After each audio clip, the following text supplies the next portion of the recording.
The rest of the world fly this World Cup birds, which is short and active. Yes. And they look at style and that sort of thing. Oh. With a long distance, we look for the length. Yeah. They've got to fly together, they've got a group, and they've got to stay in the air.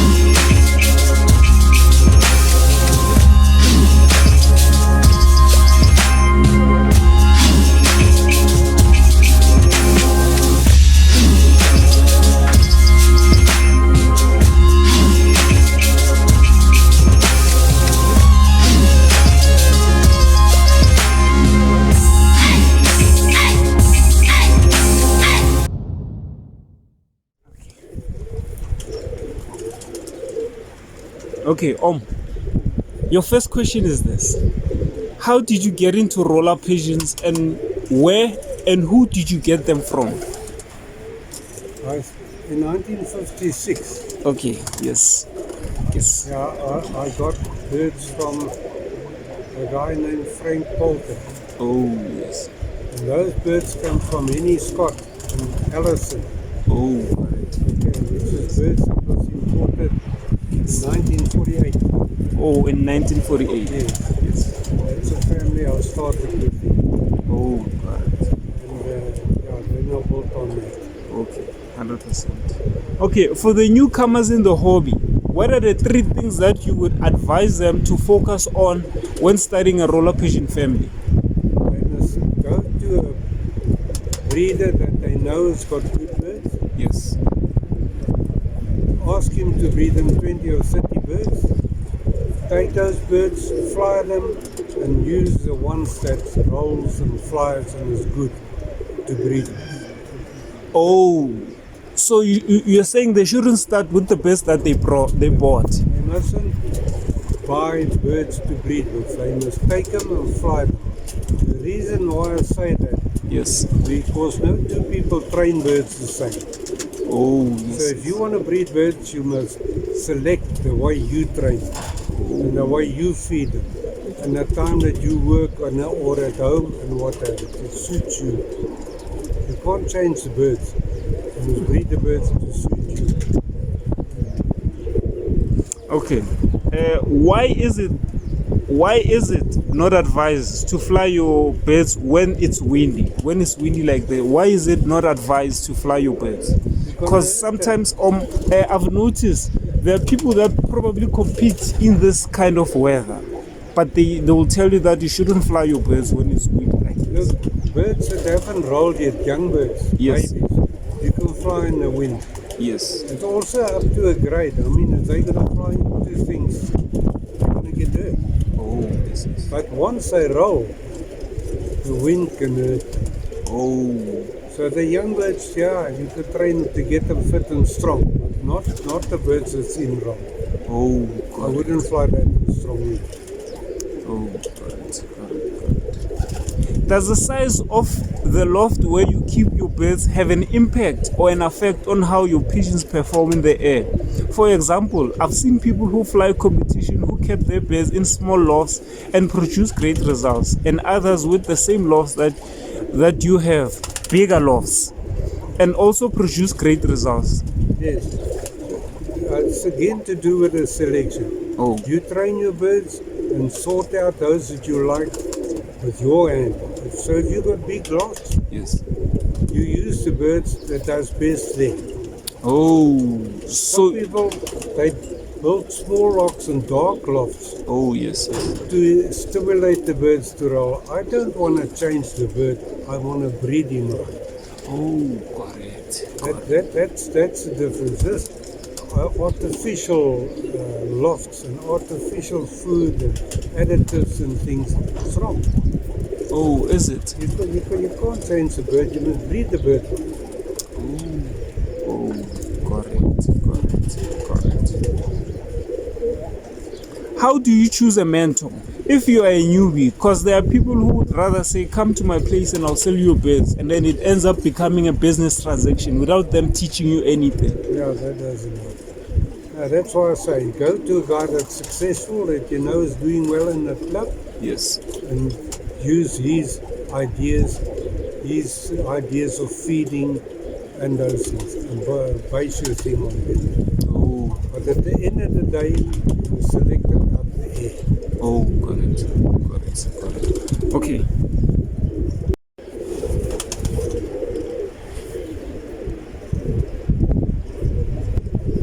There are people who have started their family out of a hen or a cock. Which one would you advise and why? Doesn't make any difference. The best bird in the air is the one I will put to start. Oh, If it's a cock or a hen, it doesn't matter. You need a cock and a hen, but they got to perform. oh, yes. You use that for stock. It doesn't help a guy say to you, yeah, this hen is good. Oh, you know where this question comes from? There are people that think that a cock has stronger genes compared to a hen. Look, I breed cattle. Yes. Breed stud cattle. Oh, yes. Okay. Yes. And it doesn't happen there. And it doesn't happen with birds or anything. Oh, yes. So I don't know. What normally happens in a cattle game, you use one bull for 30 females. Oh, yes. So you put a lot of emphasis on the bull because he's got to work with 30 females. But with pigeons, it's one-on-one. Oh, yes. So what's the difference? One is good. You've got to use two good pigeons. One male and one female. Not just breed from one. The other one's not going to... That one won't change the other. Oh, got it. Just use them both.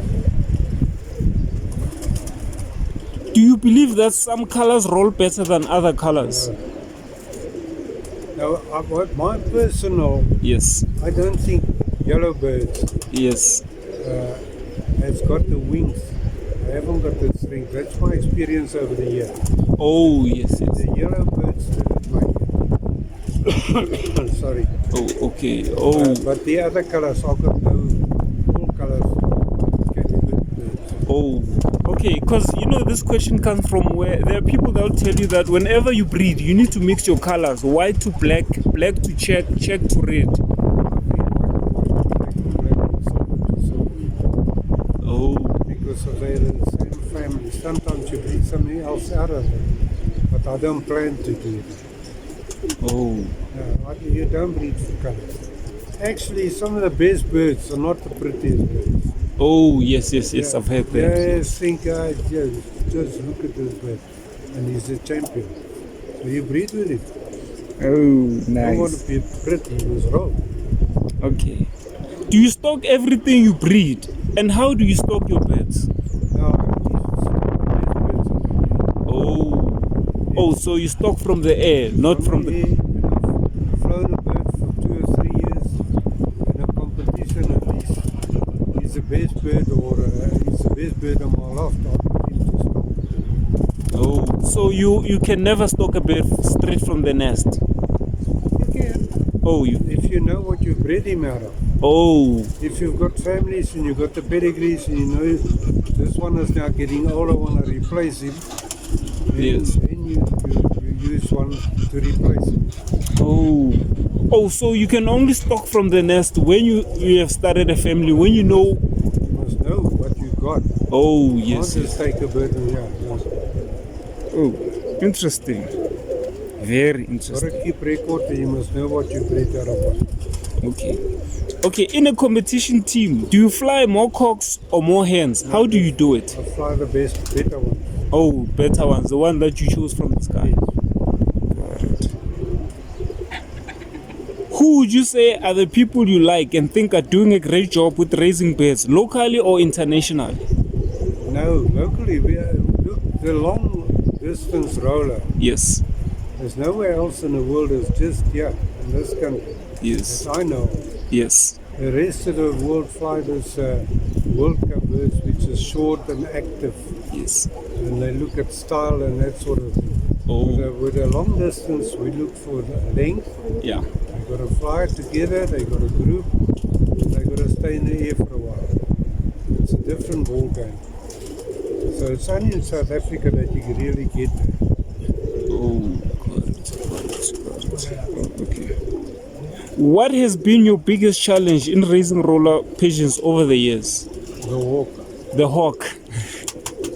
Yes, that one gives everyone chest pains. Yeah. If you lost all your birds and had to start all over again, whose birds would you start off with and which bloodline are they? It'd be my own bloodline. I'll go and look for people that's got my birds and take some from them. Interesting. Oh, you get the same birds. Yes. Oh, got it, got it. Why is it that sometimes a bird can be your best roller in the air, but it never produces itself when it's breeding time? Because it's a bird that isn't bred out of a family. It's probably two different bloodlines put together and it's resulted in a nice roller, but you don't know what it's going to breed. Oh, You don't know nothing about its family. interesting. Okay, most people say SA distance rollers with muffs. Most people have SA distance rollers with muff. What's your take on SA distance rollers without muffs? Now they're as good as those with nuts.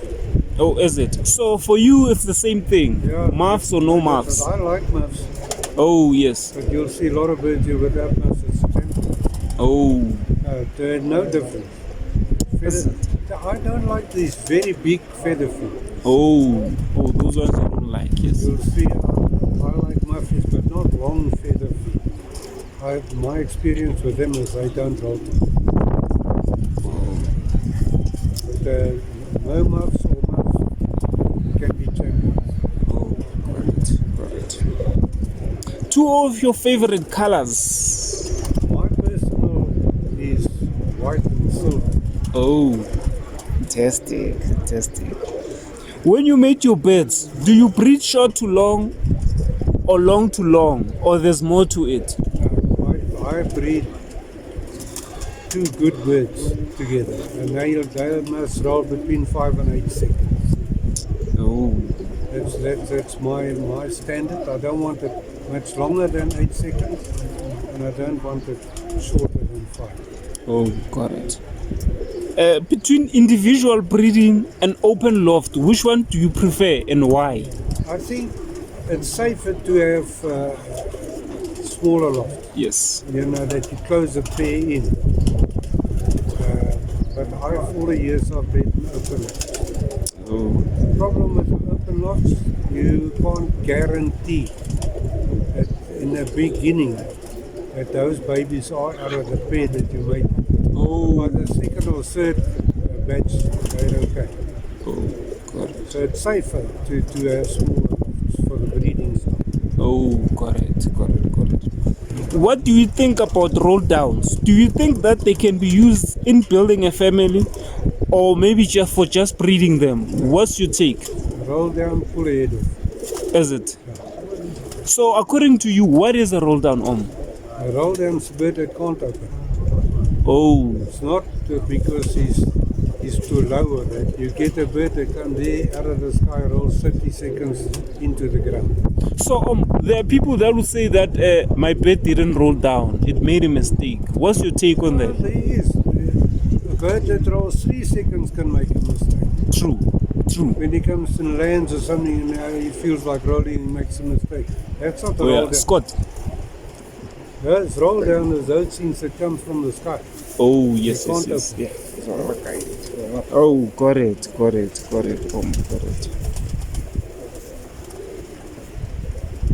Out of all the birds that you have in your family of birds, what made you choose this family that you're using now? Were they proven? Like, what is it that made you say these ones are the best ones? Well, since 1956 they have survived. Oh yes, I've only used for stock birds that are good. yes. This is what they developed into these families. Nice. It's not guesswork, it's birds that perform. Oh, proven birds. Yes. I mean, if I have, like, let's say my black family, Yes, if they don't roll, yes. they won't end up in the stock, I won't have any black family. Oh, got it. So what I've got here is what survived, they've rolled, they've showed what they can do, and they're here. Oh, got it.